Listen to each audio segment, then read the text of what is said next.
Hello बच्चे party, कैसे हो। स्टोरी नेम कहानी जो जीना सिखाई में आप सबका स्वागत। तो आज सुनेंगे न्यू स्टोरी।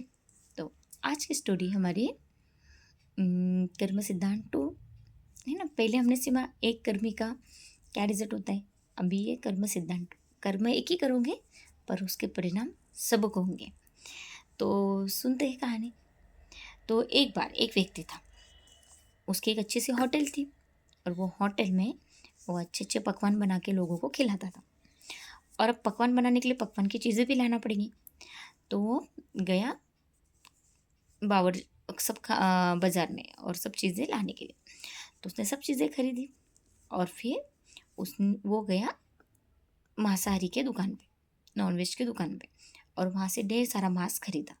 क्योंकि उसके नॉनवेज की होटल थी, तो ढेर सारा मांस खरीदा और फिर अपने दुकान में लाया, उसको अच्छे से बनाया, जैसा भी बनाते वो सब अच्छे से बनाया और उनको खिलाया। जो भी कस्टमर आते थे उन सबको खिलाया। तो फिर ग्राहकों ने दिखाया उनको, जो ऑर्डर देता था वो सब खाता था।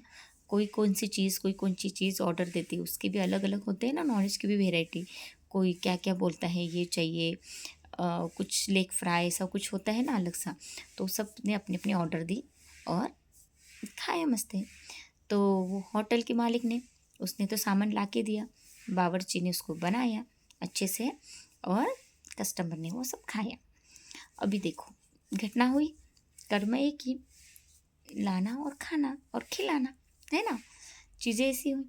अब ये कर्म सिद्धांत कैसा रिपीट होता है देखो। अब क्या हुआ, एक बार एक राह पर बस चल रही थी और बस में बहुत से लोग बैठे थे, बहुत से लोग बैठे थे। और जैसी बस चल रही थी तो बस एक जगह पर आके गिर गई। एक ऐसी कुछ अवघड़ सी जगह थी, खाई बोलो या कोई जगह, वहाँ पर बस गिर गई। तो जैसे ही बस गिर गई तो बस में सभी लोग क्या हो गए, सभी लोग मर गए। सिर्फ एक व्यक्ति छूट गए, बाकी सभी लोग मर गए। तो सब अचंभित हो गए कि ये इतना छोटा सा बच्चा ये कैसे बच गया। वो दो बहुत छोटा बच्चा था, जैसे 2-4 महीने का बच्चा, वो बच गया और बाकी के सभी लोग उतने बड़े बस हादसे में मर गए। तो लोग अचंभित हो गए। अब बस में कंडक्टर भी था, ड्राइवर भी था, इतने सारे लोग भी थे, है ना, बड़े बूढ़े सभी लोग थे। तो लोग भी आश्चर्यचकित हो गए कि बच्चा बच गया।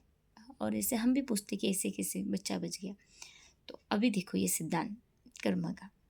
पहले क्या हुआ था, कुछ समय पहले हमने क्या सुना स्टोरी में कि एक व्यक्ति बाजार में गया, ढेर सारा मांस लाया और बावर्ची ने उसको बनाया।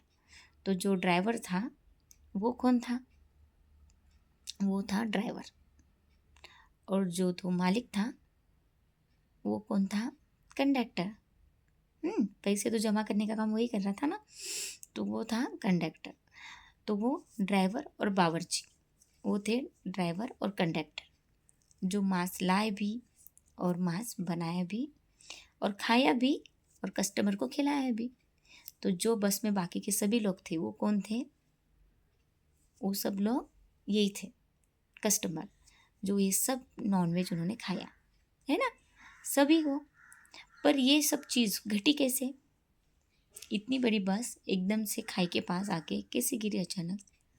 तो ये बस ऐसी गिरी कि वो जिस जानवर का मांस उन्होंने खाया वही जानवर उन बस के रास्ते में आया, वही बकरी, वही गाय उनके रास्ते में आई और वो बस का बैलेंस ड्राइवर से संतुलित नहीं हुआ। जैसे ही वो बस उस गाय या फिर बकरी से टकरा गई, वो बस पलट गई। तो किसने किया, तुमने उसी गाय या फिर बकरी को क्या किया, उसको खाया और उसी ने भी तुमको फिर खाया, है ना। उसी ने, तुमने उसको खाया फिर उसने तुमको खाया।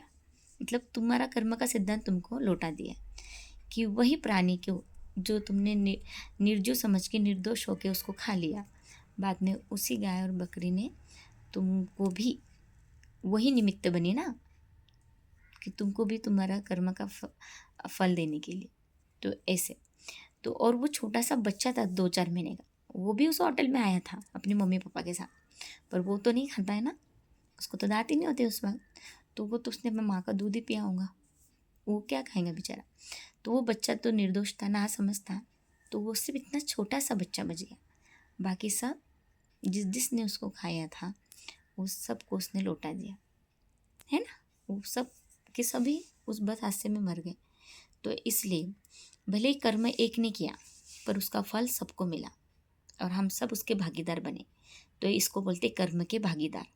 तो जब कर्म के भागीदार ऐसे हो जाते हैं तो कर्म भी सब में बढ़ जाता है। तो किसी का हाथ टूटा, किसी का पाँव टूटा, किसी का क्या हुआ, किसी का क्या हुआ, तो जो जो शरीर का भाग उस जानवर का जिसने खाया उसको वैसा वैसा कर्म मिला, है ना। उसके साथ वैसा वैसी चीज़ें घटित हुई। तो हम किसी निर्दोष को लाके उसको पका कर खाते हैं, क्या उसमें जान नहीं है? क्या वो नहीं तड़पता होगा? उसको घुटमुट दर्द नहीं होता हैगा? किसी को पता है कि आपको अभी सज़ा देनी है, आपको मारना है, तो इंसान के अंदर क्या इमोशन, क्या हार्मोन्स इम्बैलेंस होते, उसके बॉडी में क्या केमिकल रिएक्शन होते रहते, और वो सब निगेटिव फॉर्म में हो जाते। जैसे अमेरिका के एक अध्ययन में बताया है कि एक व्यक्ति थे, शायद वो कैलिफोर्निया थे, कि जेल की बात है कि अब मुझे एग्जैक्ट याद नहीं। तो वहाँ के एक कैदी को कहा कि 21 दिन बाद तुम्हें कोबरा नामक सांप से तुमको कटवा के, मतलब उसका विष तुमको देकर मार दिया जाएगा। वो सांप आपको काट देगा तो उसके विष से आप मर जाओगे। तो वो व्यक्ति सोचने लग गया कि कैसे मेरे बॉडी में रिएक्शन होगा, मैं कैसे तड़प तड़प के मरूंगा, क्योंकि वो बहुत प्राणी में, सांप की जाति में सबसे खतरनाक जात होती है।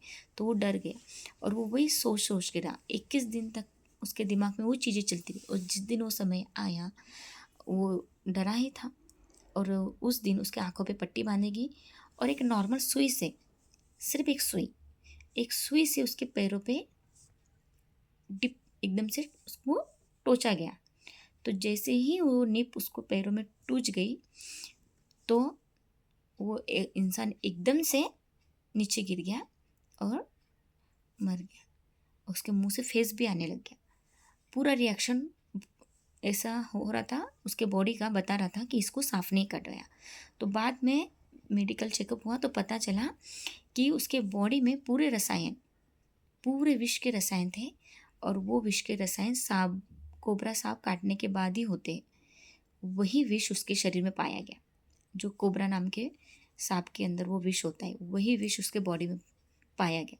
जबकि उसको सिर्फ एक नॉर्मल सिप से टच किया गया, उसको निप किया गया उसके पैर से, उसके पैरों पे। उसको बताओ, एक हमारे विचार हमारे ऊपर ऐसे प्रक्रिया करते हैं, उनका असर इस तरह से पड़ता है हमारे जीवन पे। तो जो जानवर को हम पका के खाते हैं उसके बॉडी में कितने सारे निगेटिव हार्मोन्स होते हैं, कितने निगेटिव केमिकल का रिएक्शन उसके बॉडी में होता है, और जब हम खाते हैं तो वो हमारे बॉडी में भी उसी तरह के रिएक्शन उत्पन्न करता है। इसलिए हमको बहुत ज़्यादा अग्रेसिव क्रोध आता है, कभी कभी बहुत ज़्यादा चेहरे पे तेज नहीं होता है, आक्रामक वृत्ति हो जाती है, तमोगुनी विचार हो जाते हैं, है ना। पॉजिटिव विचार नहीं होते, ज़्यादा निगेटिव, मुंह से भी शब्द बार बार निगेटिव निकलते हैं, चेहरे में भी हमेशा गुस्सा दिखेगा, आंखों में भी हमेशा गुस्सा दिखेगा, रूटनेस दिखती है। ये छोटी छोटी चीज़ें नोट करेंगे तो पता चलेगा। गुस्सा आता है नॉर्मल बात, ऐसा नहीं कि सतोगुनी इंसान को भी आता है, तमोगुनी इंसान को, पर वो गुस्से की भी एक लेवल होती है। तो वो गुस्सा इस लेवल का नहीं होता है ना, एकदम निगेटिव, एकदम जो आजकल इतनी सारी हिंसा बढ़ रही है, जो खतरनाक तरीके की हिंसा होती है उस तरीके से तो नहीं होता। तो ये जो होता है वायलेंस, वो इन्हीं कारण से होता है। तो हमारे खाने का इस तरह से हमारे बॉडी पे असर होता है। तो जब भी खाना हो, पानी हो, शुद्ध हो, क्योंकि सजीव चीज़ें है ना, लिविंग थिंग्स है ये। वो जो भी क्रॉप से, है ना, जो भी ग्रेन से वो लैंड में फसल होती है उनकी, वो पिकते हैं, उनको खत, पानी, हवा, धूप सब मिलती है, तब जाके वो बड़े होते हैं और हमारे खाने के लिए उपयोगी होते हैं, तो वो सब लेते हैं। तो हमारे चीज़ में भी वैसे ही हमको भी लाइवनेस देते हैं, हमारे अंदर भी जीवित की भावना निर्माण करते हैं। और ये चीज़ें तो क्या होती है, नॉनवेज ये तो मरी हुई चीज़ें और मरी हुई चीज़ों को खाना, और उसमें पहले बॉडी में भी इतना सारा वो बेचारी दर्द से गई और फिर उसको तुम खा रहे, तो दर्द की रहेंगे। तो इसलिए पानी हो, खाना हो, हमेशा शुद्ध चाहिए, सात्विक चाहिए। इसलिए ऋषि मुनि इसलिए अवॉइड करते हैं बाहर का खाना खाना, मोस्टली अच्छे थॉट से बना हुआ खाना खाना वो प्रेफर करते हैं, है ना। तो खानों का इतना इम्पोर्टेंट है, क्योंकि हमारा पूरा बॉडी भी पानी से सर्वाइव करती है। ज़्यादा से ज़्यादा 70% बॉडी हमारे पानी हमारे बॉडी में होता है। तो हमको भी हर ये चीज़ों का ध्यान देना चाहिए, क्योंकि इनके माध्यम से ही हमारे बॉडी में सच्ची सच्ची जागरूकता रहती है ना। जो हम बोलते हैं कि हमको क्या चीज़ें पौष्टिकता की जरूरत है, नेचुरल और पॉजिटिव न्यूट्रिशन मिलता है।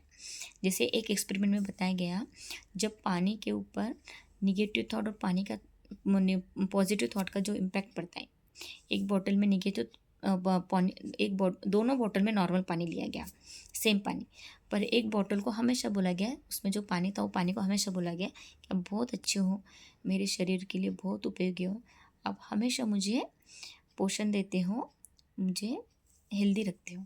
और एक पानी को हमेशा नेगेटिव बोला गया कि आप तो बेकार हो, किसी काम के नहीं हो, आप हमें स्वस्थ नहीं रखते, आपकी हमें कोई मदद नहीं होती, उसको हमेशा निगेटिव बोलेगी।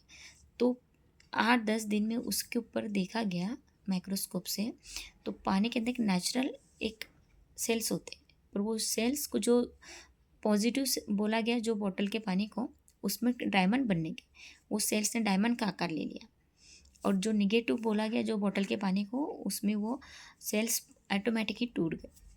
तो ऐसा हम किसी को निगेटिव शब्द बोलते हैं या भरा बुरा बोलते हैं, तो उसके बॉडी में भी ऐसे रिएक्शन होता है, वो पॉजिटिव हार्मोन्स रिलीज़ नहीं करते, उस वक्त निगेटिव हार्मोन्स रिलीज़ करते हैं।